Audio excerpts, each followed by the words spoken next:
الله أكبر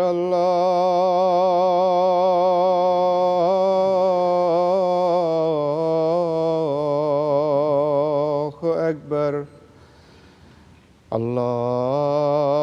الله أكبر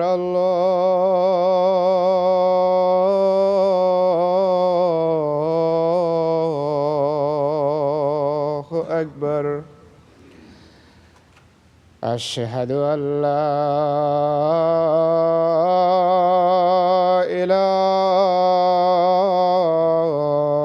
إله إلا الله أشهد أن لا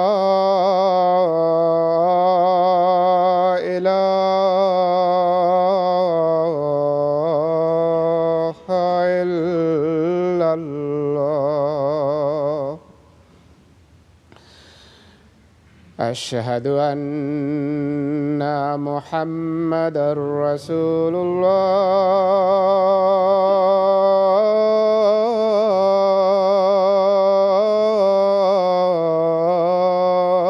الله أشهد أن محمدًا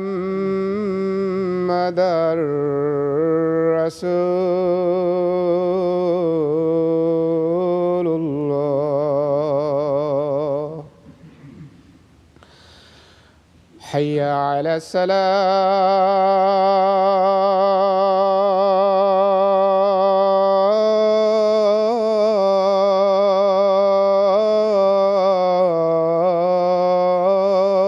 الصلاة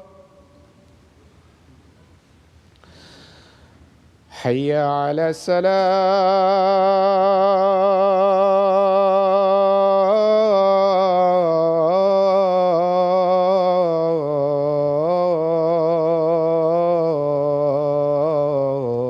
الصلاة حي على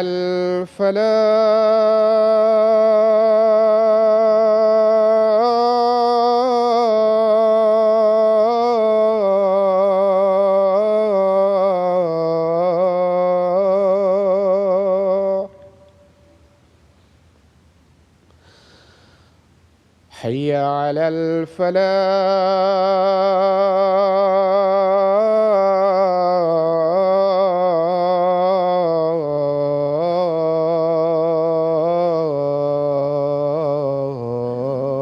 الفلاح الله أكبر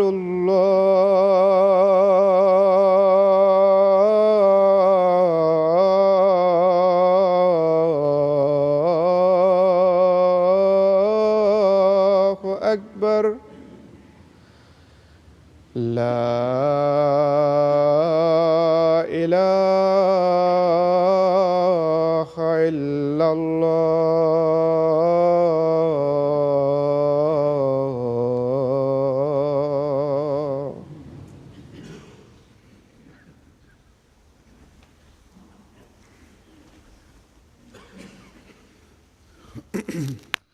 السلام عليكم ورحمة الله.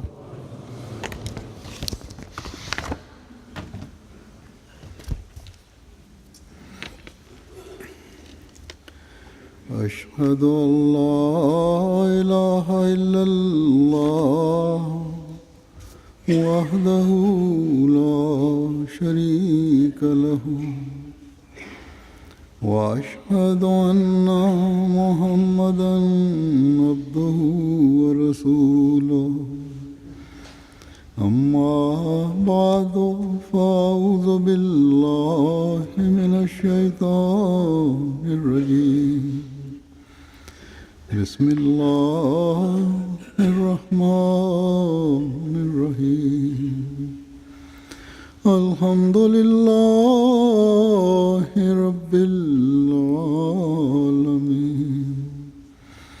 الرحمن الرحيم مالك يوم الدين إياك نعبد وإياك نستعين اهدنا الصراط المستقيم صراط الذين أنعمت عليهم غير المغضوب عليهم ولا الضالين.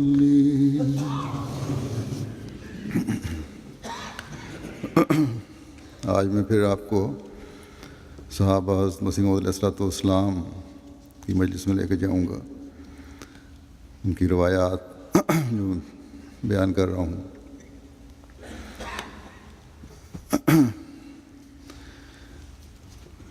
یہ روایات ایک عجیب نقشہ کھینچتی ہیں ان لوگوں کے ایمان کا اور اسی طرح حضرت مسیح موعود علیہ السلام کی مجالس کا.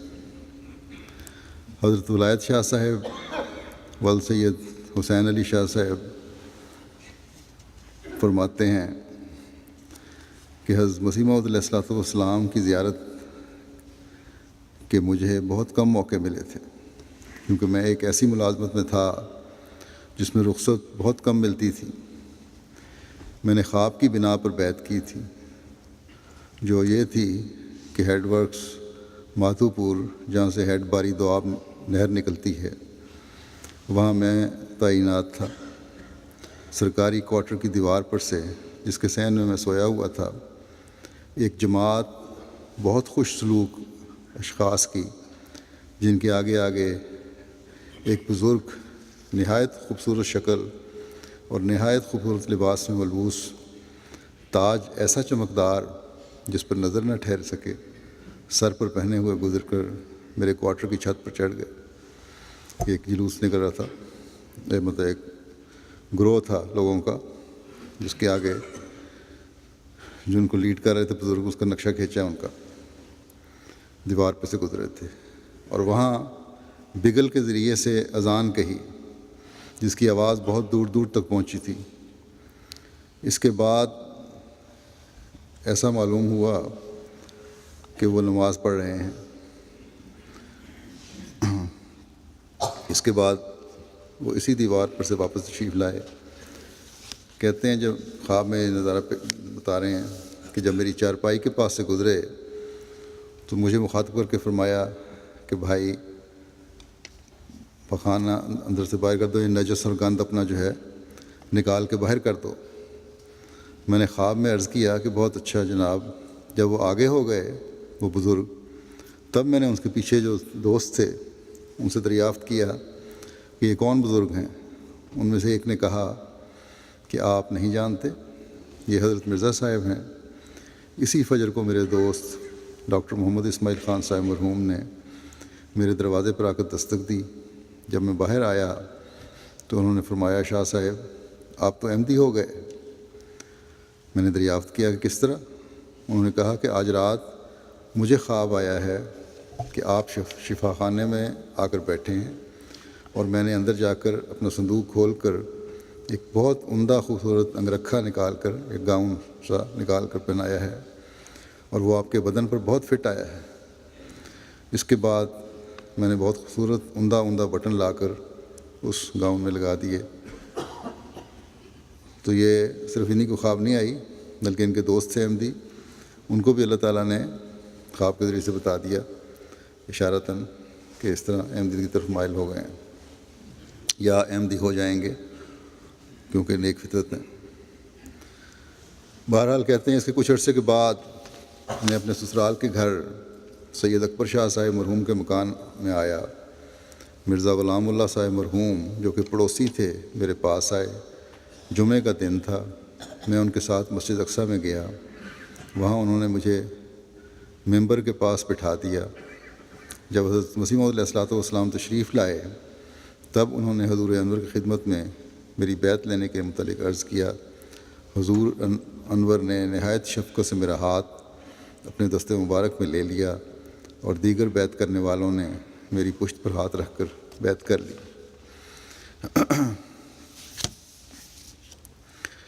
پھر اسی طرح بیعت کا واقعہ حضرت عنایت اللہ صاحب بیان کرتے ہیں کہ میں نے 1901 میں بیعت کی تھی۔ اس وقت کہتے ہیں کہ میری عمر تقریباً 15 سال کی تھی۔ جب میں پہلی دفعہ قادیان آیا تو ایک عطر کی شیشی ہمراہ لایا، پیدل سفر کیا، رات بٹالے رہا۔ جب شیشی دیکھی تو سوائے ایک قطرہ کے باقی ضائع ہو گیا۔ مجھے سخت افسوس ہوا۔ شام کی نماز کے وقت جب حضور مسجد مبارک کی چھت پر تشریف لائے، مصافحہ کیا اور حضور کو بندے نے دبانا شروع کیا۔ عرض کی کہ میں ایک شیشی عطر لایا تھا، وہ راستہ میں ضائع ہو گیا۔ شیشی حضور کی خدمت میں پیش کر دی۔ فرمایا تم کو پوری شیشی کا ثواب مل گیا۔ حضرت مسیح السلام سامنے وہ شیشی میں چھوڑا تھا، ایک آدھ قطرہ رہ گیا تھا عطر کا، اس کو قبول فرمایا اور فرمایا کہ تمہاری نیت تحفہ دینے کی تھی، تمہیں پوری شیشی کا ثواب مل گیا ہے۔ پھر کہتے ہیں کہ نماز کے بعد بیعت کی اور 10 یوم تک رہا۔ پھر لکھتے ہیں کہ ایک دفعہ کا ذکر ہے کہ قادیان سے واپسی پر بٹالے پہنچا، ایک ذمہ دار ہمراہ تھا، رات بٹالہ رہا۔ ذمہ دار نے پوچھا کہ کیا آپ نے حضرت صاحب سے اجازت لے لی تھی؟ میں نے کہا نہیں، مجھے افسوس ہوا کہ اجازت لے کے نہیں آیا۔ رات کو کہتے ہیں میں نے خواب میں دیکھا کہ حضور چارپائی پر بیٹھے روٹی کھا رہے ہیں، مجھے بھی کھانے کا حکم دیا۔ نصف حضور نے کھائی، باقی بندے نے، اور حضور نے فرمایا جاؤ آپ کو جانے کی اجازت ہے۔ کہتے ہیں بالکل ناخواندہ ان پڑھ آدمی تھا، زبان میں بھی لکنت تھی، اب میں بالکل ٹھیک ہوں حضرت مسیح السلام کی دعاؤں اور نظر کی برکت سے۔ حضرت شیخ عطا اللہ صاحب بیان کرتے ہیں کہ ایک دن میں گول کمرے کے قریب جہاں بابو فخر الدین ملتانی کی دکان تھی کھڑا تھا تو حضرت اقدس علیہ السلام خود نفس نفیس مسجد مبارک کے دروازے پر آئے اور مجھے آواز دی کہ میاں عطا اللہ یہ چٹھی لیٹر باکس میں ڈال دیں، جس پر میں بڑا خوش ہوا کہ حضور کو میرا نام خوب یاد ہے۔ مغرب کے وقت حضور انور ایک معمولی گلاس بکری کے کچے دودھ کا روزمرہ نوش فرماتے تھے۔ ایک شخص نے عرض کیا حضرت مسیح علیہ السلام کو کہ حضور کچا دودھ نہ پیا کریں، تو آپ نے فرمایا کہ اکثر انبیاء علیہم السلام کچا دودھ ہی پیا کرتے تھے۔ کچھ عرصے کے بعد جب میں محکمہ ٹیلی گراف میں نوکر تھا، مجھے کہتے ہیں بڑا شدید بخار ہو گیا، بلکہ تپدق سے سخت بیمار ہو گیا۔ رخصت لے کر قادیان چلا گیا۔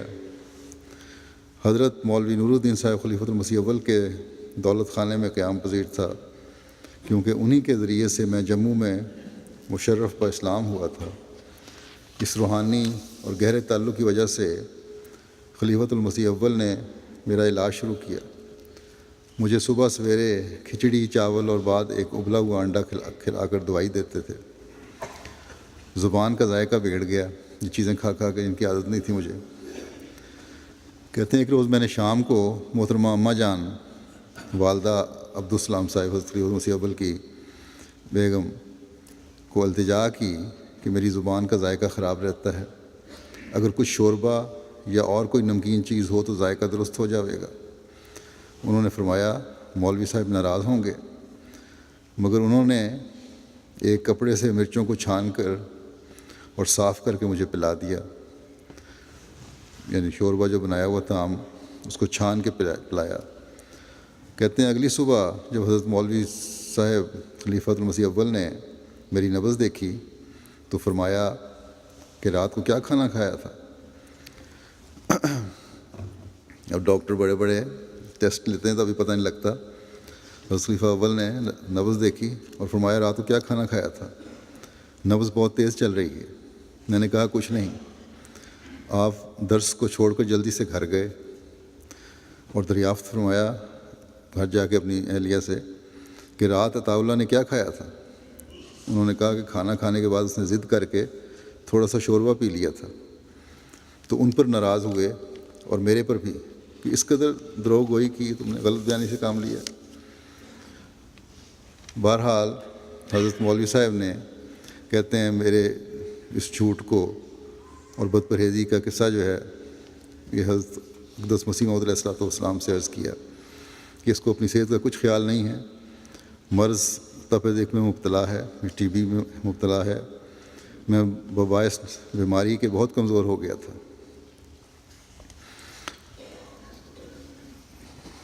تو حضرت مسیح موعود علیہ السلام بھی اس بات پہ بڑے ناراض ہوئے۔ کہتے ہیں آخر میری رخصت 2 ماہ ختم ہو گئی۔ حضرت مولوی صاحب کو میری صحت کا بہت فکر تھا، ادویہ وغیرہ بنا کر ہمراہ دے دیں تب میں استعمال کروں، اور فرمایا میں دعا بھی کروں گا۔ حضور کی خدمت میں حاضر ہو کر عرض کی کہ حضور آج میں راول پنڈی واپس جاتا ہوں کیونکہ رخصت ختم ہو گئی ہے، دعا کریں کہ صحت خراب ہے۔ حضور نے دعا فرمائی اور فرمایا کہ آپ نمازوں میں نہایت عاجزی، انکساری اور دل سوزی سے دعائیں کیا کریں، اور خط وغیرہ کا ادیان تحریر کرتے رہا کریں، اور جلدی جلدی آیا کریں۔ پھر فرمایا کہ بد پرہیزی کو چھوڑ دیں۔ وہ یاد تھی بات حضرت مسیح السلام کو کہ کھانے میں بد پرہیزی کی تھی، کہ بد پرہیزی کو چھوڑ دیں، اللہ تعالیٰ کے حضور پختہ وعدہ کریں، خدا تعالیٰ غفور الرحیم ہے، انشاءاللہ ضرور صحت بخشے گا۔ کہتے ہیں جب میں راول پنڈی واپس گیا تو رات 1:30 بجے کے قریب ایک رویا غیر زبان میں اس حاجت کو ہوئی جس کو میں نہ سمجھ سکا۔ حیران ہو کر اللہ تعالیٰ کے حضور گر گیا اور التجا کی کہ اے خدا تیری ذات ہر زبان پر قدرت رکھتی ہے، مجھے اس خواب کا مفہوم سمجھا۔ تو اللہ تعالیٰ نے اپنی خاص رحمت فرماتے ہوئے رات کے 2:30 بجے کے قریب میری زبان پر جاری کر دیا کہ ہیلدی ہیلدی ہیلدی۔ اس کئی بار کی آواز نے مجھے بیدار کر دیا کہ صحت ہو گئی ہے۔ بس میں قریباً 20 برس تک، پھر کہتے ہیں کبھی مجھے اب تک ہو گئے ہیں مجھے 20 برس، کبھی جب یہ بیان کیا تھا کبھی سر درد سے بھی بیمار نہیں ہوا، اور دیگر اللہ تعالیٰ کی نصرت سے ہر امر میں کچھ ایسے سامان مہیا کیے گئے کہ اولاد پیدا ہونی شروع ہو گئی۔ پہلے اولاد نہیں تھی، پھر اللہ تعالیٰ کے فضل سے 3 لڑکے اور 4 لڑکیاں عطا کی گئیں۔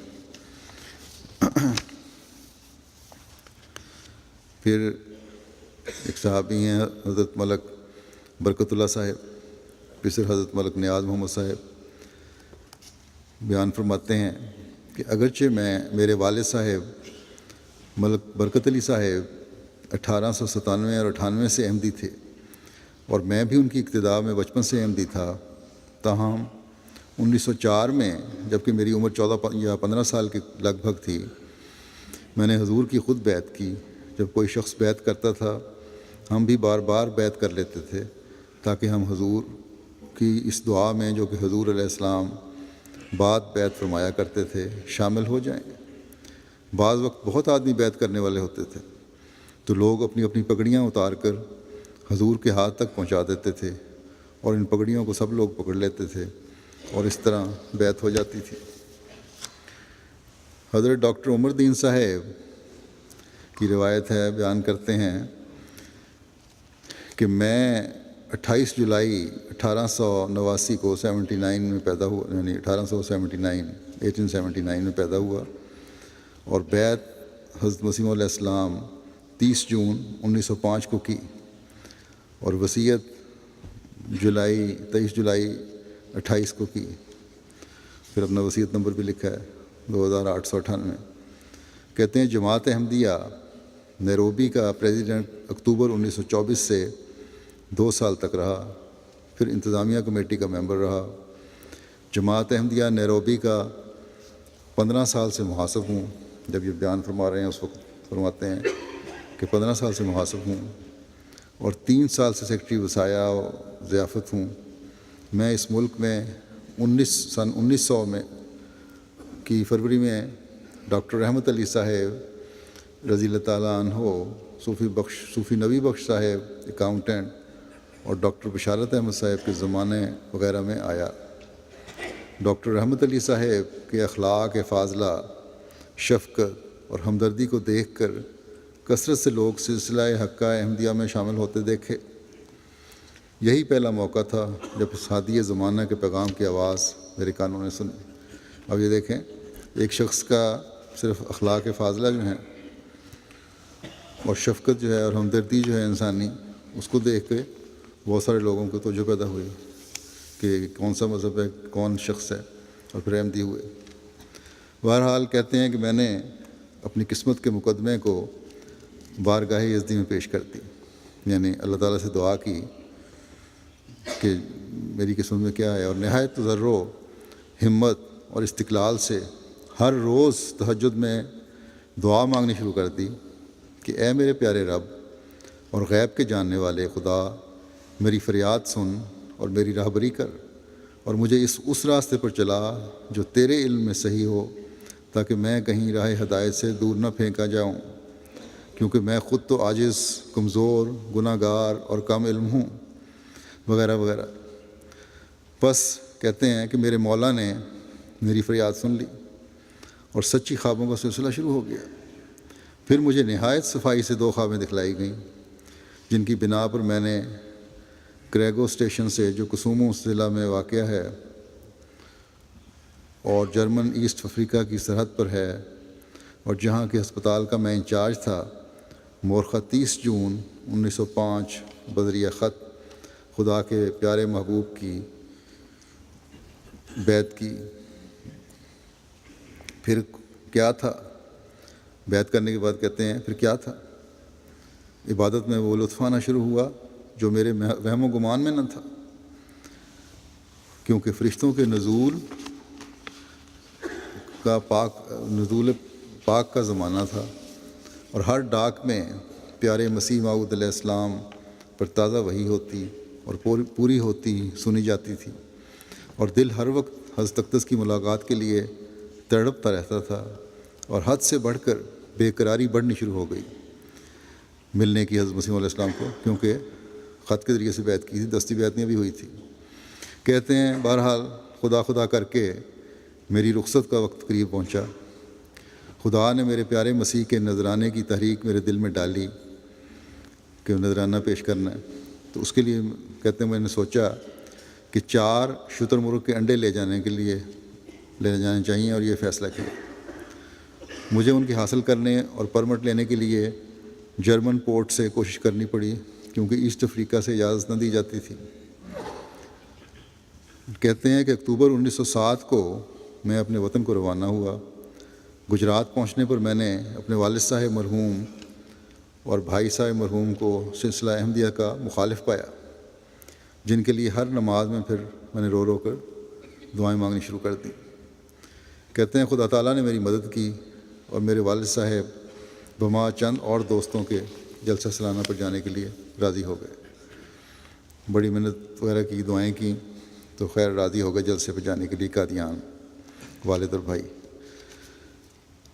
پھر کہتے ہیں 1907 کے جلسہ سالانہ پر اپنی گجرات کی جماعت کے ساتھ ہم قادیان شریف کی پیاری بستی میں جا پہنچے۔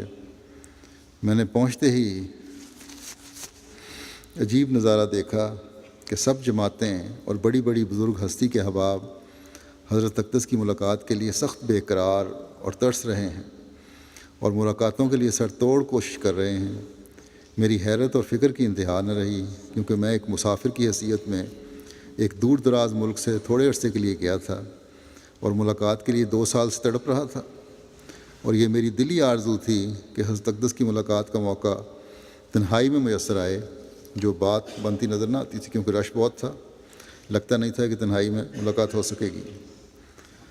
کہتے ہیں ہماری جماعت احمدیہ گجرات لنگر خانے میں کھانا کھانے میں مصروف تھی، اور میں ملاقات کی فکر میں ادھر ادھر ہاتھ پاؤں مارتے ہوئے مسجد مبارک کے نیچے کی گلی سے گزر رہا تھا کہ ایک بھائی کو اس سے رستہ گزرتے ہوئے دیکھ کر میں نے پوچھا، کوئی شخص وہاں کھڑا تھا، کہ میں دور دراز ملک سے آیا ہوں اور چاہتا ہوں کہ حضرت اقدس سے تنہائی میں ملاقات ہو جائے، آپ مجھے کوئی طریقہ بتا دیں۔ انہوں نے فرمایا، اس دروازے میں ایک مائی بوڑھی حضرت اقدس کی خادمہ اکثر آتی جاتی ہے، اس سے کہیں، ایک مائی ہے بوڑھی سی، اس سے کہو۔ ابھی یہ بات ہو ہی رہی تھی کہ خادمہ نظر آ گئی۔ میں نے بھاگ کر کہا کہ مائی جی، میں بہت دور دراز ملک سے آیا ہوں اور حضرت اقدس کی تنہائی میں ملاقات کا اشتیاق ہے، مہربانی ہوگی اگر حضور کی خدمت میں مجھ مسافر کا پیغام پہنچا دیں۔ میں مائی صاحبہ نے نہایت شفقت اور خوشی سے کہا کہ ذرا ٹھہرو، میں آتی ہوں۔ وہ جاتے ہی واپس آ گئی اور خوشخبری سنائی کہ میری مراد پوری ہو گئی۔ حضرت اقدس نے فرمایا، اوپر آ جائیں۔ میں جھٹ بھاگ کر اپنے والد صاحب مرحوم کو وما دوسرے چند غیر احمدی دوستوں کے جو میرے ہمراہ تھے بلا کر لے آیا، اور جو ہی ہم اوپر گئے ایک صحن میں کھڑے ہی ہوئے تھے کہ کھڑکی کا دروازہ کھلا اور حضرت اقدس نے باہر آتے ہی السلام علیکم کہا۔ افسوس ہم کو پہلے السلام علیکم کہنے کا موقع نصیب نہ ہوا۔ پہلے حضرت مسیح صاحب نے پہل کی۔ کہتے ہیں میرے والد شریف مرحوم باوجود مخالف ہونے کے حضور کے قدموں میں گر پڑے۔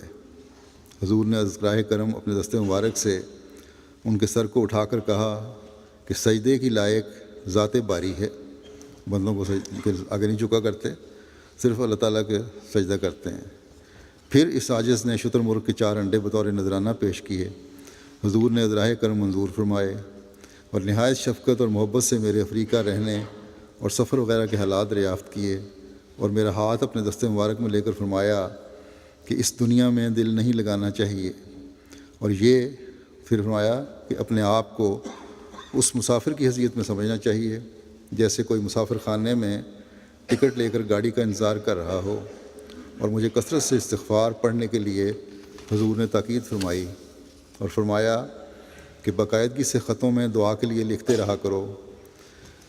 پھر حضور نے میرے والد شریف کی بما 2-3 اور غیر احمدیوں کے جو میں ہمراہ لے گیا تھا بیعت لی، یا تو مخالف تھے یا ایک ملاقات میں ہی بیعت پہ راضی ہو گئے سب، اور اس قدر رو کر دل سے ہمارے لیے دعا فرمائی۔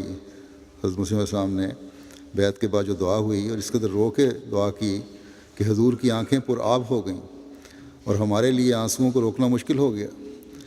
دل اس قدر نرم اور گداز ہو گیا کہ آج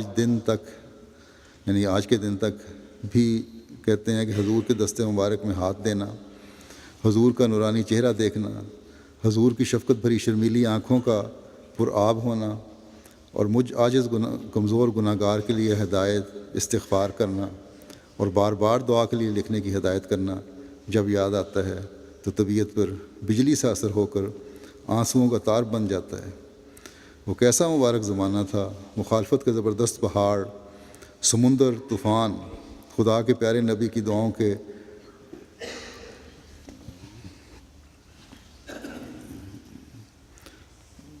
سے اڑنے کا نظارہ اپنی آنکھوں سے دیکھا، یعنی پہاڑ جو ہے مخالفت کے، خدا کے پیارے نبی کی دعاؤں سے اڑنے کا نظارہ اپنی آنکھوں سے دیکھا، اور اشد ترین دشمن کو مقابلے پر آنے سے لرزاں دیکھا۔ غیروں کے علماء و فضلات و درکنار سلسلہ حقہ احمدیہ کے عالموں کا علم بھی اس 14ویں کے چاند تلے اندھیرے کا کام دے رہا تھا، اور کسی کو کسی مسئلے پر حضور کی موجودگی میں دم مارنے کی ضرورت نہ ہوتی تھی۔ الغرض بیعت کی، دعا کے بعد حضور نے مسافر سے سرفراز فرمایا اور اجازت دے دی۔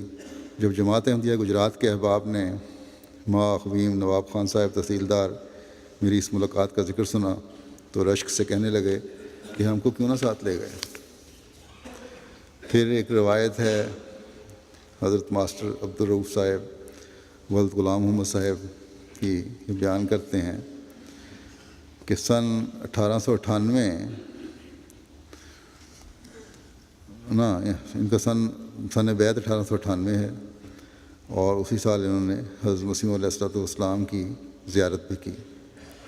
کہتے ہیں کہ شروع زمانے میں جب کہ میری عمر بچپن کی تھی اور اس وقت بھیرا ہائی اسکول میں تعلیم پاتا تھا، اس وقت یہ چرچا ہمارے بھیرے میں ہوا کہ قادیان میں ایک شخص پیدا ہوا ہے جو امام مہدی ہونے کا دعویٰ کرتا ہے۔ کہتے ہیں ہوتے ہوتے ہمارے محلے میں بھی اسی طرح خبر پہنچی کہ ایک شخص جس کا نام مرزا غلام احمد ہے امام مہدی ہونے کا دعویٰ کرتا ہے۔ کہتے ہیں میں تو بچہ تھا، اتنا علم نہ تھا، مگر میرا بھائی جس کا نام غلام الہی ہے اس نے کتاب میں پڑھ کر مرزا صاحب کی بیعت کر لی اور اس کا نام 313 صحابہ میں درج ہے۔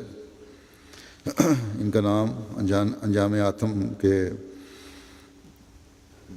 میں جو فہرست ہے اس میں 249 نمبر پر مستری غلام الہی صاحب بھیرا کے نام سے درج ہے۔ بہرحال کہتے ہیں میرے بھائی نے اپنے گھر کے تمام آدمیوں کے نام بیعت میں لکھوا دیے۔ اس وقت میں بھی مرزا صاحب کی کتابیں اور اشتہار جو محلے میں آتے پڑھا کرتا تھا اور اپنی مسجد میں بھی رات کے وقت پڑھ کر سناتا۔ گنگا بشن اور عبداللہ آتم تو اب تک یاد ہے ان کے جو بھی اشتہار تھے ان کے بارے میں۔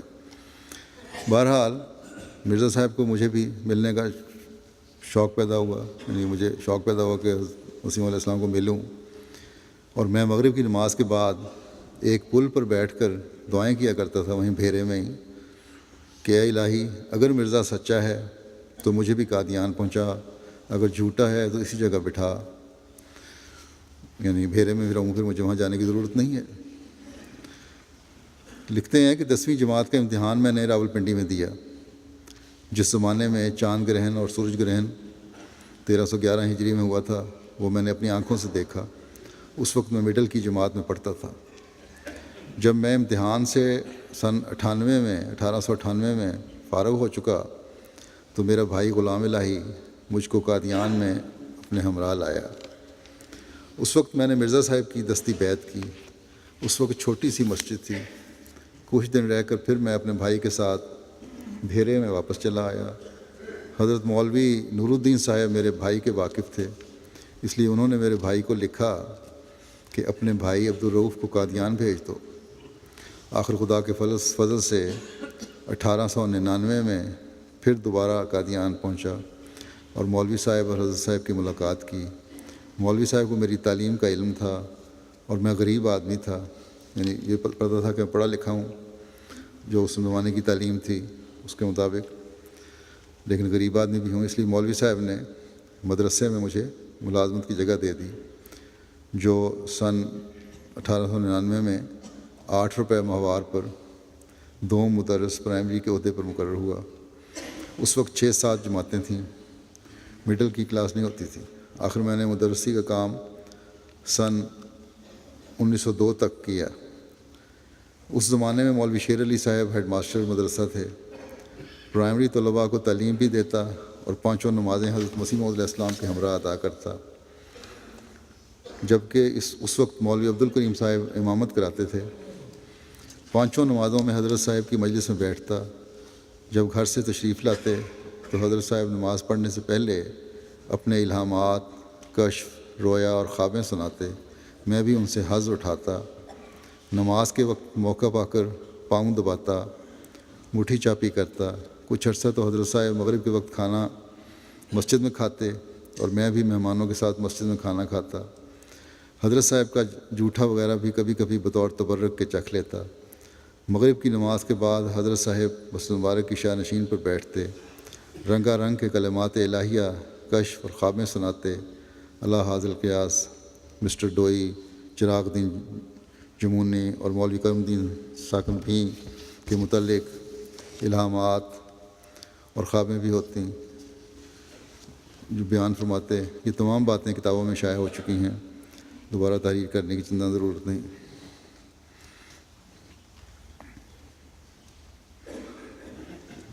یہ ان کی ماسٹر عبدالرؤف صاحب جو ہیں ان کے بارے میں مزید وہاں حاشیے میں لکھا ہوا ہے کہ یہ پینشنر تھے صدر انجمن احمدیہ کے، سابق کلرک ہیڈ کلرک تعلیم الاسلام ہائی اسکول قادیان۔ 1899 میں یہ اسکول میں آئے، 1902 تک یہ ٹیچر رہے۔ اس کے بعد دفتر ریویو آف ریلیجن میں کام کیا پھر 6 سے 27 سن 1927 تک ہائی اسکول کے ہیڈ کلرک رہے۔ یہ کہتے ہیں کہ مسیح موعود کو میں اس وقت سے مانتا تھا جس زمانے میں چاند گرہن اور سورج گرہن ہوا تھا۔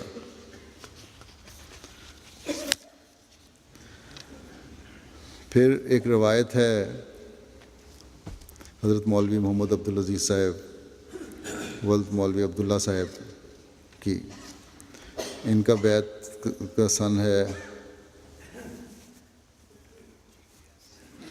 1904۔ کہتے ہیں قبل اس کے کہ میں اپنی بیعت اور چشم دید حالات حضرت مسیح موعود علیہ الصلوۃ والسلام بیان کروں، ضروری سمجھتا ہوں کہ اپنے والد صاحب مرحوم جناب مولانا مولوی محمد عبداللہ صاحب مغفور صحابی حضرت مسیح موعود علیہ الصلوۃ والسلام کے حالات بیان کروں۔ ان کے بیان واقعات بھی بڑے دلچسپ ہیں، کیونکہ بڑا امتحان لینے کی کوشش کی تھی انہوں نے حضرت مسیح علیہ الصلوۃ والسلام کا، اور پھر جب ہر طرح سے تسلی ہو گئی پھر انہوں نے بیعت کی تھی۔ بہرحال کہتے ہیں کیونکہ آپ نے بھی حضرت مسیح موعود کے دست مبارک پر بیعت کی تھی، اور آپ کے بہت سے چشم دید واقعات تھے جو قلم بند نہیں ہو سکے، اور آپ رخصت فرما گئے یعنی وفات پا گئے، لہٰذا ضروری ہوا کہ حسب مقولہ الولد و سر لابیہ، اور پنجابی فارسی میں کہتے ہیں وہ چیزیں کہ پدر تمام نہ کند کسرش تمام کند، وہ بیان کر دوں حالات، یعنی کہ جو کام باپ نہیں کر سکا وہ بیٹا ان کو مکمل کر دے۔ تو کہتے ہیں بہرحال جناب والدم بزرگوار مولوی محمد عبداللہ صاحب ساکن موضع بھینی ڈاک خانہ شرک پور ضلع شیخو پورہ اہل حدیث خیال کے تھے اور قوم کے بہت بڑے لیڈر تھے۔ مولوی محمد حسین صاحب بٹالوی اور مولوی نذیر حسین صاحب دہلوی نے ان کو انجمن اہل حدیث کا ڈپٹی کمشنر تجویز کیا ہوا تھا۔ اس علاقے میں یہ بہت بڑے لیڈر سمجھے جاتے تھے اور ان کی نمائندگی کیا کرتے تھے۔ کہتے ہیں آپ کی شہرت کی وجہ سے موضع تھے غلام نبی ضلع گرداسپور والوں نے جو اہل حدیث تھے آپ کو اپنے پاس بلایا، اور انہوں نے ذکر کیا کہ ہمارے قریب ایک قصبہ قادیان ہے جہاں حضرت مرزا غلام احمد صاحب رہتے ہیں اور الہام کے مدعی ہیں، اور انہوں نے ایک لڑکے کے متعلق پیشگوئی کی ہوئی ہے جو پوری نہیں ہوئی۔ پہلے لڑکی پیدا ہوئی اور ازاں بعد ایک لڑکا پیدا ہوا۔ یہ پیشگوئی مسلم موعود کا ذکر کر رہے ہیں۔ ان لوگ غیر احمدی مولویوں نے ان کو کہا کہ پہلے تو لڑکی پیدا ہوئی اور پھر لڑکا پیدا ہوا جو کچھ دنوں کے بعد فوت ہو گیا، چلو ایسے شخص سے چل کر مناظرہ کیا جائے، کیونکہ ان کے نزدیک یہ الہام وغیرہ یا وحی وغیرہ نہیں ہو سکتی تھی جو حضرت مسیح السلام نے جس کی پیشگوئی فرمائی تھی۔ تو ان کو بلایا گیا کہ چلیں مناظرہ کریں۔ چنانچہ آپ ان دنوں جب کہ حضرت مسیح موعود علیہ السلام کا کوئی دعویٰ نہ تھا، صرف الہام کا سلسلہ جاری تھا، اور حضور کتاب براہین احمدیہ لکھ رہے تھے، قادیان میں تشریف لائے، یہ ان کے والد جن کا یہ ذکر کر رہے ہیں، اور حضور سے پیشگوئی مذکورہ بالا کے متعلق گفتگو ہوئی، یعنی پیشگوئی مسلم موعود کے بارے میں گفتگو ہوئی، اور سوال کیا کہ اگر آپ کے الہامات صحیح ہوتے تو لڑکے والی پیشگوئی کیوں پوری نہ ہوتی؟ پہلے لڑکی پیدا ہوئی، پھر لڑکا پیدا ہوا اور وہ بھی مر گیا، کیا یہ پیشگوئیاں اسی قسم کی ہوا کرتی ہیں؟ تو کہتے ہیں میرے والد بزرگوار فرمایا کرتے تھے کہ اس پر حضرت مسیح موعود علیہ السلام نے فرمایا کہ کیا حضرت نبی کریم صلی اللہ علیہ وسلم نے حج کے متعلق پیشگوئی فرمائی تھی کوئی؟ تو مولوی صاحب نے جواب دیا حضرت مسیح السلام کو کہ جی ہاں، حضرت صلی اللہ علیہ وسلم کی پیشگوئی ہے حج کے بارے میں۔ تو حضرت مسیح علیہ الصلوۃ والسلام نے اس پر فرمایا کیا پھر وہ اسی سال ہی پوری ہو گئی تھی اور آپ حج کر کے واپس تشریف لے آئے تھے، یعنی آن وسلم؟ تو اس پر ان کے والد مولوی صاحب نے کہا کہ اس سال حج نہ ہوا تو اس سے اگلے سال تو ہو ہی گیا تھا۔ حضرت صاحب نے کہا حضرت مسیح السلام نے کہ میں نے کب کہا تھا کہ اسی سال لڑکا پیدا ہو جائے گا؟ یہ خدا کی پیشگوئی ہے جو پوری ہوگی اور ضرور پوری ہوگی، خواہ کسی سال ہی پوری ہو، کیونکہ اس کا ایک عرصہ ہے۔ معین 1 سال تو نہیں تھا، اس کا عرصہ بتایا گیا تھا۔ اس پر سلسلہ کلام ختم ہوا اور مولوی صاحب نے کوئی نیا سوال نہ کیا، مگر اس اعتراض پر اصرار رہا ان کا کہ پیش گوئی پوری نہیں ہوئی آپ کی۔ لیکن بہرحال حضرت مسیح موعود علیہ السلام نے اس کے بعد اپنے اشتہار جو 22 مارچ 1886 میں دیا تھا، اس میں حد بندی بھی کر دی تھی کہ وہ موعود 9 برس کے عرصے کے اندر اندر پیدا ہو جائے گا، اور پھر یکے بعد دیگرے کئی ایک اشتہارات میں اس کو ذکر بھی فرمایا تھا۔ بہرحال کہتے ہیں یہ پھر آگے پھر بیان آپ ہی خود ہی کرتے ہیں اپنے کہ وہ پیش گوئی پوری ہوئی، حضرت مسلم موعود خلیفۃ مسیح ثانی پیدا ہوئے۔ پھر آگے ذکر کرتے ہیں کہ چونکہ مولوی صاحب موصوف یعنی ان کے والد جو بحث کرنے آئے تھے حضرت مسیح موعود علیہ السلام سے، علوم عربی و فارسی میں یدۃ اللہ رکھتے تھے، اور علوم صرف و نحو، منطق، بدیع، بیان وغیرہ میں لاسانی انسان تھے، اپنے علم کے خیال میں اس نقطۂ معرفت اور جواب با جواب سے کوئی استفادہ حاصل نہ کیا انہوں نے، یعنی جو حضرت مسیح علیہ السلام نے بحث ہوئی تھی اس سے کوئی فائدہ نہ اٹھا سکے وہ۔ اور یہ سچ ہے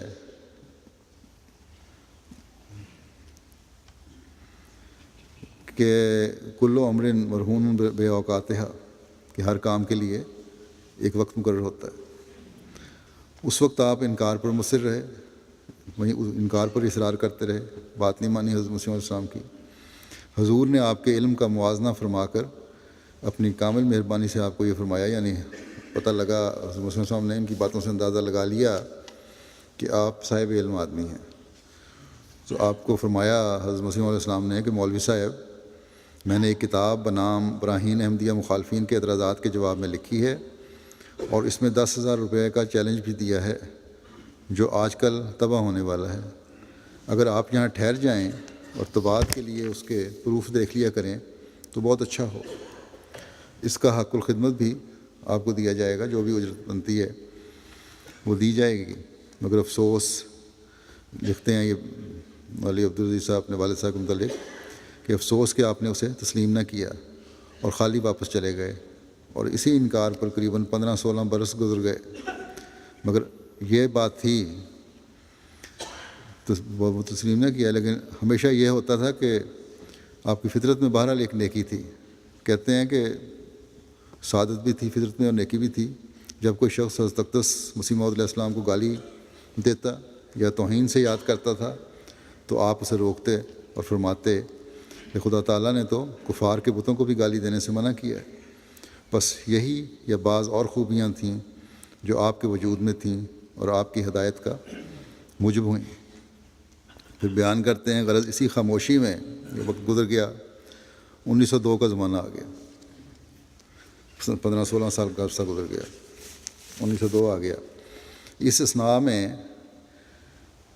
آپ حضرت مسیح موعود علیہ السلام کی کتاب جنگ مقدس اور آئینہ کمالات اسلام کا مطالعہ کر چکے تھے، جس کی وجہ سے کئی سوالات کا تو تصفیہ ہو گیا۔ جو آپ کے ذہن میں سوال اٹھتے تھے مولوی صاحب کے، یہ 2 کتابیں پڑھنے کے بعد بہت سارے سوالوں کا جواب آ گیا، لیکن کئی نئے اعتراض بھی پیدا ہو گئے۔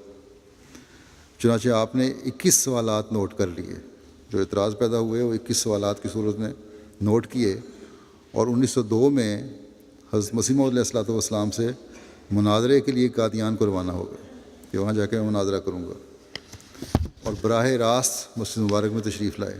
کسی کو کچھ نہیں بتایا، کسی سے کچھ نہیں پوچھا، وہاں کے رہنے والوں سے سیدھے گئے اور مسجد مبارک میں تشریف لے گئے۔ اس کی بھی ایک وجہ تھی، آگے بیان ہوگی۔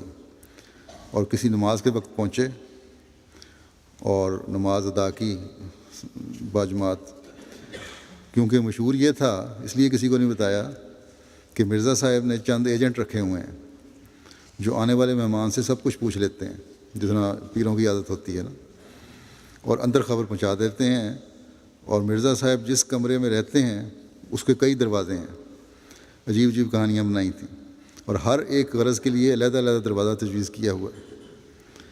جب مہمان اندر جاتا ہے تو مرزا صاحب کے پاس جب جاتا ہے تو چونکہ مرزا صاحب کو پہلے ہی اطلاع پہنچی ہوئی ہوتی ہے، آپ جاتے ہی پوچھتے ہیں کہ آپ کا یہ نام ہے اور آپ فلاں جگہ سے فلاں کام کے لیے آئے ہیں وغیرہ وغیرہ، اور ایسی باتوں سے مہمان کو یقین ہو جاتا ہے۔ یہ کہانیاں مشہور تھیں حضرت مسیح علیہ السلام کے بارے میں، اس لیے انہوں نے کچھ نہیں بتایا۔ تو لکھتے ہیں ایسی باتوں سے اس مہمان کو یقین ہو جاتا ہے کہ یقیناً ولی اللہ ہے جو خود بخود ہی سب کچھ بیان کر رہا ہے۔ غرض اس وقت یہ خیال مولوی صاحب کے دل میں بھی تھا، یہ مولوی صاحب جو گئے تھے ان کے دل میں بھی یہی خیال تھا، اور یہ خیال تھا کہ اگر مجھ سے کوئی پوچھے گا تو کسی کو کچھ نہیں بتاؤں گا۔ اسی واسطے اب سیدھے مسجد میں آئے اور کسی سے کچھ نہیں پوچھا۔ بعد میں خود ہی کہتے ہیں کہ یہ امر غلط ثابت ہوا اور مخالفین کا بہتان۔ خیر بہرحال چونکہ اس وقت نماز کا وقت تھا یا نماز ہو رہی تھی، آپ نے نماز باجماعت گزاری۔ بعد از نماز حضرت اقدس شاہ نشین پر رونق افروز ہوئے اور دوسرے احباب ادھر ادھر بیٹھ گئے۔ بعد از ملاقات السلام علیکم عرض کرنے کے مولوی صاحب نے چپکے سے حضرت کے پاؤں پکڑ کر دبانے شروع کیے، تو حضرت مسیح علیہ السلام نے فرمایا کہ خدا کے نبیوں کا امتحان کرنا اچھا نہیں ہوتا، کیونکہ ان کی نیت دبانے کی نہیں تھی، کچھ اور تھی، آگے بیان ہوگی۔ اس لیے حضرت مسیح علیہ السلام نے فرمایا کہ خدا کے نبیوں کا امتحان لینا اچھا نہیں ہوتا۔ فوراً اللہ تعالیٰ نے حضرت مسیح علیہ السلام کے دل میں ڈال دیا کہ یہ دبانا اخلاص کا نہیں ہے بلکہ کوئی اور وجہ ہے۔ بہرحال کہتے ہیں کہ یہ ایک نشان تھا جو حضور کی پہلی ملاقات میں ہی آپ نے ملاحظہ فرما لیا ان مولوی صاحب نے، اور آپ کو ایمانی روح حاصل کرنے کے لیے مؤمن ہوا۔ بیٹا اپنے باپ کے بارے میں کہہ رہا ہے، خیر الحمدللہ۔ پھر لکھتے ہیں کہ بات یہ تھی، جناب مولوی صاحب نے فرمایا کرتے تھے کہ میں نے ایک حدیث یا روایت میں دیکھا تھا کہ حضرت امام مہدی کی صداقت کا ایک نشان یہ ہوگا کہ آپ کے پاؤں میں، پنجابی میں لپا لکھا ہوا ہے، یا گڑا نہیں ہوگا جو، بلکہ سیدھے ہوں گے، فلیٹ فوٹڈ جو ہوتے ہیں اس طرح، زیادہ تلے ہوئے میں گڑا نہیں ہوگا۔ تو آپ نے اسی خیال سے حضور کے پاؤں کو پکڑا، اور پھر دبانے کی نیت سے نہیں پکڑا تھا، یہ دیکھنے کے لیے کہ گڑا ہے کہ نہیں۔ اور اس کے پکڑنے سے دو نشان ملاحظہ فرمائے، ایک تو یہ کہ حضور کے پاؤں میں حسب ارشاد نبوی فی الواقعہ وہ گڑا زیادہ نہیں تھا۔ دوم، خود ہی حضور نے فرما دیا کہ خدا کے نبیوں کا امتحان کرنا اچھا نہیں ہوتا، کیونکہ انسان کو کسی نے بتایا تھا۔ جبکہ 20 آدمی حضور کے پاؤں وغیرہ دبایا کرتے تھے، مگر یہ لفظ کبھی نہیں فرمایا تھا حضرت مسیح علیہ السلام نے جو اس وقت حضور نے فرمایا کہ خدا کے نبیوں کا امتحان کرنا اچھا نہیں ہوتا۔ یہ کیسے خیال پیدا ہو گیا کہ اس وقت دبانے والا امتحاناً دبا رہا ہے، اور اس وقت یقیناً تھا بھی امتحانی دبانا، بس یہ ایک بیان نشان تھا جو آپ نے اپنی آنکھوں سے دیکھا اور ایمانی تازگی حاصل کی۔ اللہم صلی علی محمد و آل محمد۔ پھر لکھتے ہیں کہ اس کے بعد مولوی صاحب نے عرض کیا کہ حضور میرے چند سوالات ہیں، اگر حکم ہو تو عرض کروں۔ حضور نے اجازت فرمائی۔ مولوی صاحب نے پہلا سوال پیش کیا جو مولوی صاحب اور حضرت اقدس کے کلام کا جو سلسلہ ہے اسی طرح لکھا جاتا ہے۔ مولوی صاحب پوچھتے ہیں کہ حضرت نبی کریم صلی اللہ علیہ وسلم کی ایک حاضنہ دائی تھیں، کھلانے والی تھیں، حضرت ایمن جن کا نام تھا، جن کو حضور روزانہ یا اکثر دفعہ آپ کے پاس پہنچ کر اپنی تازہ وحی سے مشرف فرمایا کرتے تھے، جس سے آپ مسرور رہتی تھیں، خوش ہوا کرتی تھیں وہی سن کے، حتیٰ کہ حضور علیہ الصلوۃ والسلام کا انتقال ہو گیا اور حضرت ابوبکر صدیق رضی اللہ عنہ جانشین مقرر ہوئے۔ آپ بھی ایک دن والدہ صاحبہ سے ملنے کے لیے تشریف لے گئے، یعنی حضرت ام ایمن سے، تو والدہ صاحبہ رونے لگ گئیں۔ آپ نے فرمایا کیا آپ اس لیے روتی ہیں کہ حضرت صلی اللہ علیہ وسلم فوت ہو گئے؟ یہ تو سنت اللہ تھی جو پوری ہوئی۔ اماں جان نے فرمایا کہ نہیں، بلکہ میں اس لیے روتی ہوں کہ انقطاعت الوحی، کہ آج وحی منقطع ہو گئی۔ پس جب اماں جان صاحبہ انقطاع وحی کی قائل ہیں تو آپ کیسے حضرت صلی اللہ علیہ وسلم کے بعد وحی کے قائل ہو سکتے ہیں؟ یہ ان کا سوال تھا۔ بڑی لمبی تمہید کے بعد یہ سوال تھا کہ حضرت مسیح علیہ وسلم کے زمانے میں تو انقطاع وحی ہو چکا ہے، اب کس طرح وحی ہو سکتی ہے؟ آپ کہتے ہیں مجھے وحی ہوتی ہے۔ حضرت اقدس مسیح علیہ السلام نے فرمایا کہ کیا آپ کنتم خیر امت کے متحد تسلیم کرتے ہیں کہ امت خیر امت ہے؟ مولوی صاحب نے کہا ہاں۔ میں مانتا ہوں۔ حضرت اقدس نے فرمایا کہ کیا آپ یہ بھی تسلیم کرتے ہیں کہ آیت اوحیت الحواریین و اوحینا الی ام موسیٰ و اوحا ربک الی النحل کے ماتحت مسیح کے حواریوں اور موسیٰ کی والدہ اور شہد کی مکھی مختلف جگہوں سے لیے گئے ہیں آیات کے حصے وغیرہ کو وحی الہی ہوئی اور ہوتی ہے؟ مولوی صاحب نے کہا ہاں ضرور ہوتی تھی اور ہوتی ہے۔ بڑا اچھا یہ ایک تبلیغی قسم کا چل رہا ہے مناظرہ۔ حضرت اقدس مسیح موعود علیہ السلام نے فرمایا تو پھر کیا یہ امت مسیح کے حواریوں اور موسیٰ کی امت کی عورتوں اور حیوانوں سے بھی گئی گزری ہو گئی کہ انہیں تو وہی ہوئی اور محمد رسول اللہ صلی اللہ علیہ وسلم کی امت کو جو خیر امت ہے وہی نہ ہو؟ مولوی صاحب نے کہا ان وحیوں کا تو قرآن کریم میں ذکر آیا ہے، کیا یہ بھی کہیں ذکر آتا ہے کہ اس امت محمدیہ میں بھی وہی ہوگی؟ اس پر حضرت اقدس مسیح موعود علیہ السلام نے فرمایا کہ جب کہ آپ یہ تسلیم کرتے ہیں کہ پہلی امتوں میں وہی ہوتی رہی ہے اور ادھر اللہ تعالیٰ نے سورہ فاتحہ میں دعا سکھلائی ہے جس کے بغیر آپ کا یقین ہے کہ نماز ہی نہیں ہوتی اور ہر رکعت میں اس کا پڑھنا فرض ہے، فرمایا صراط الذین انعمت علیہم، یعنی خدایا تو ہمیں ان لوگوں کا راستہ دکھا جن پر تو نے انعام کیا، اور وہ ایمان ہمیں بھی عطا فرما۔ بس جب ان لوگوں میں وحی کا انعام موجود ہے تو دعا کے نتیجے میں اس امت میں کیوں وحی نہیں ہوگی؟ دوسرے حضرت مسلم نے فرمایا دوسری بات یہ آیت کا حوالہ کہ ان الذین قالوا ربنا اللہ ثم استقاموا تتنزل علیہم الملائکۃ الا تخافوا ولا تحزنوا وابشروا بالجنۃ التی کنتم توعدون، یعنی جن لوگوں نے کہہ دیا کہ ہمارا رب اللہ ہے پھر اس پر مستقیم ہو گئے، استقامت اختیار کی، ثابت قدم ہوئے، ان پر خدا کے ملائکہ کا نزول ہوتا ہے اور وہ کہتے ہیں کہ یہ مت خوف کرو اور مت غم کرو اور تمہیں اس جنت کی بشارت ہے جس کا تمہیں وعدہ دیا گیا ہے۔ حضرت مسیح علیہ السلام نے فرمایا کہ اس آیت سے نزول وحی بواسطۃ ملائکہ ضروری ہے جو اس امت کے مومنین اور اہل استقامت کے لیے ضروری ہے۔ پھر حضرت مسیح علیہ السلام نے فرمایا تیسری آیت کہ لہم البشریٰ فی الحیات دنیا و فی الآخرہ، کہ مومنین خیر امت کے لیے اس حیاتی دنیا میں بھی بشارتیں ملتی ہیں اور آخرت میں بھی ملیں گی۔ بس یہ بشارتیں وہی نہیں تو اور کیا ہے؟ بس اس ضمن میں حضور نے بہت سی اور بھی قرآن آیات نزول وحی کا ثبوت کے طور پر پیش کی۔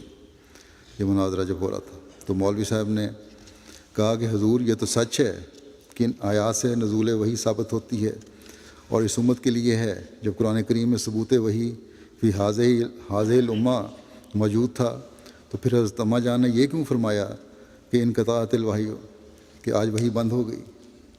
کیا آپ کو ان آیات کا علم نہ تھا؟ حضرت اقدس مسیح علیہ السلام نے فرمایا کہ مولوی صاحب یہ تو بتلائیے کہ اس جگہ الوحی پر الف لام کیسا ہے؟ یہ الف لام اس وحی کی طرف اشارہ کر رہا ہے جو حضرت صلی اللہ علیہ وسلم پر نازل ہوا کرتی تھی اور حضور ہر روز اماں جان کو سنایا کرتے تھے۔ بس وہ قرآنی اور شرعی وحی جو حضرت صلی اللہ علیہ وسلم پر نازل ہوا کرتی تھی وہ یقیناً بند ہو گئی تھی اور ہو چکی ہے۔ اس سے یہ کہاں ثابت ہے کہ اس قسم کی وحی قیامت تک کے لیے بند ہے جبکہ آیات قرآنیہ میں نزول وحی بالتصریح موجود ہے؟ مولوی صاحب اس پر ساکت ہو گئے اور آگے کوئی نیا سوال نہ کیا۔ 21 سوالوں میں سے بس ایک ہی سوال کیا اور خاموش تسلی ہو گئی پھر ان کی۔ حضرت اقدس نے اس کے بعد پھر ایک بڑی مبسوط تقریر فرمائی، بڑی لمبی اور دلائل سے پر تقریر فرمائی جس سے ان جملہ اعتراضات کا خود ہی حل فرما دیا جو کہ مولوی صاحب نوٹ کر کے لائے تھے۔ اب مولوی صاحب نے باقی سوال نہیں پوچھے لیکن حضرت مسیح علیہ السلام کی تقریر جو فرمائی اس کے بعد اس میں وہ سارے سوالوں کے جواب آ گئے اور وہ کہتے ہیں کہ وہ نوٹ کر کے لائے تھے اور آپ کے کھیسے میں جیب میں موجود تھے۔ اس ملاقات سے پہلے کسی سے ذکر بھی نہیں کیا تھا انہوں نے ان سوالوں کا۔ مولوی صاحب اس پر متعجب ہوئے اور سوچا کہ اگر اس شخص پر وحی کا نزول نہیں ہوتا تو آپ کو ان باتوں اور سوالات سے کس نے علم دیا جو آپ کے پاس لکھے ہوئے تھے یا جیب میں پڑے ہوئے تھے؟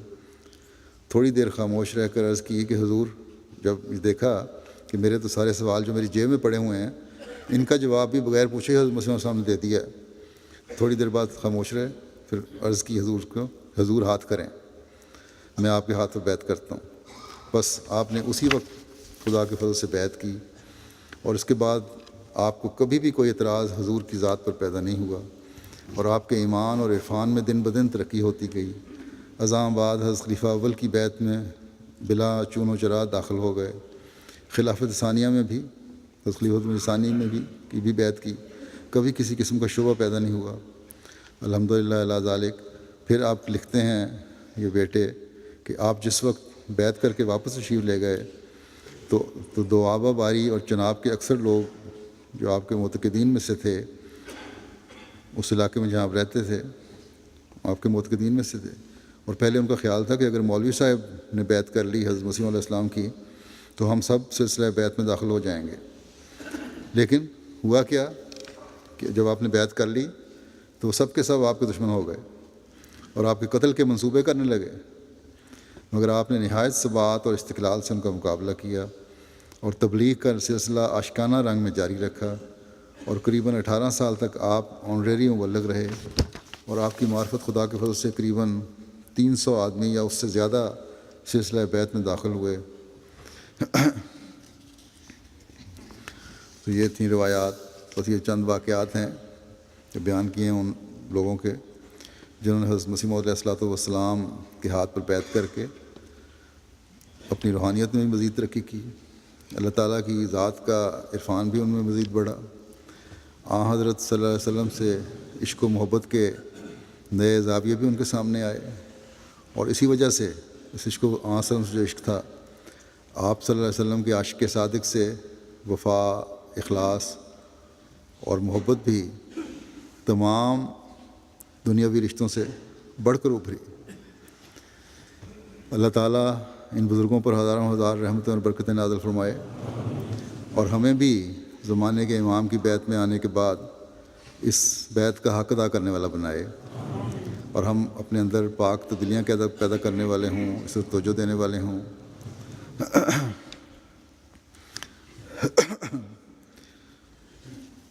ایک افسوسناک ابھی اطلاع آئی تھی میرے آنے سے پہلے، اس کی تفصیلات تو نہیں آئیں، کہ کراچی میں شاید جمعے کے بعد ہی ایک فیملی جا رہی تھی، ناظم امور طلباء تھے کراچی کے، وہ اور ان کی فیملی، وہ خود موٹر سائیکل پہ تھے، باقی گاڑی میں تھے شاید، تو ان پہ فائرنگ ہوئی. یہ نوجوان تو شہید ہو گئے، انا للہ و انا الیہ راجعون، اور ان کے جو گاڑی میں سوار تھے رشتہ دار، والد اور دوسرے عزیز، وہ زخمی ہیں. اللہ تعالیٰ شہید مرحوم کے درجات بلند کرے. تفصیلات آئیں گی، باقی تو پھر صورتحال سامنے آئے گی. بہرحال یہ جو زخمی ہیں، پتہ یہی لگا ان کی حالت اللہ تعالیٰ سے ابھی خطرے سے باہر ہے، لیکن بہرحال دعا کریں اللہ تعالیٰ ان سب کو ہر قسم کی پیچیدگی سے بچائے اور شفائے کاملہ و عاجلہ عطا فرمائے. اسی طرح گھٹیالیاں سے بھی ایک شہادت کی اطلاع آئی ہے. اللہ تعالیٰ ان شہیدوں کے درجات بلند کرے، اور یہ زخمی جیسا کہ میں نے کہا ان کے لیے دعا کریں. ویسے بھی عمومی طور پر پاکستان میں آج کل جو حالات ہیں، بہت دعائیں کرنے کی ضرورت ہے. اللہ تعالیٰ ہر احمدی کو ہر قسم کے شر سے بچائے.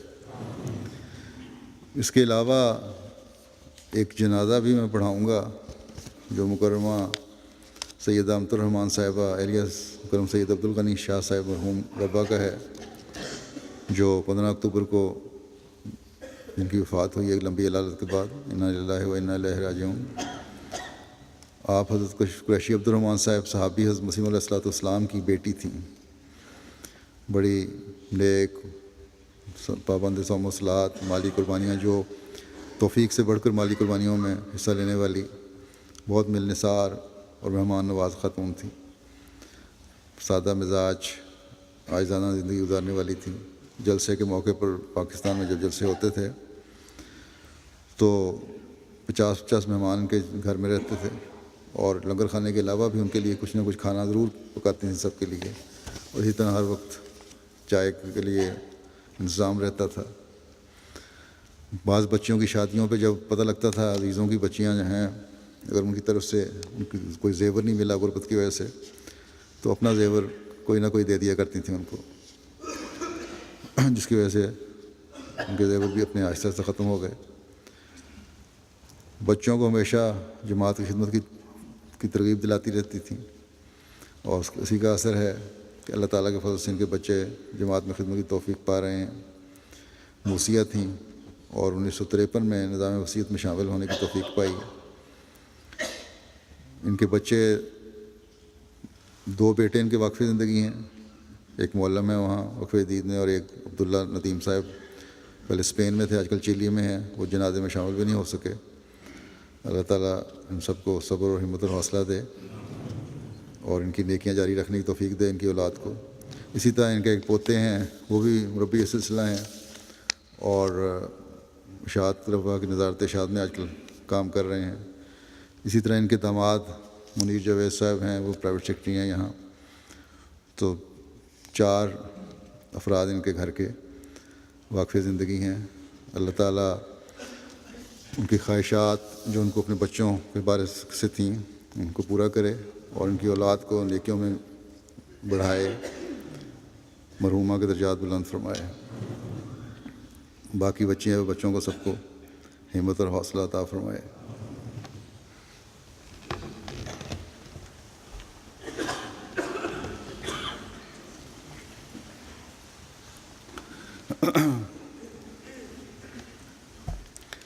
الحمد لله نحمده ونستعينه ونستغفره ونؤمن به ونتوكل عليه ونعوذ بالله من شرور أنفسنا ومن سيئات أعمالنا، من يهده الله فلا مضل له ومن يضلل فلا هادي له، ونشهد أن لا إله إلا الله ونشهد أن محمدا عبده ورسوله۔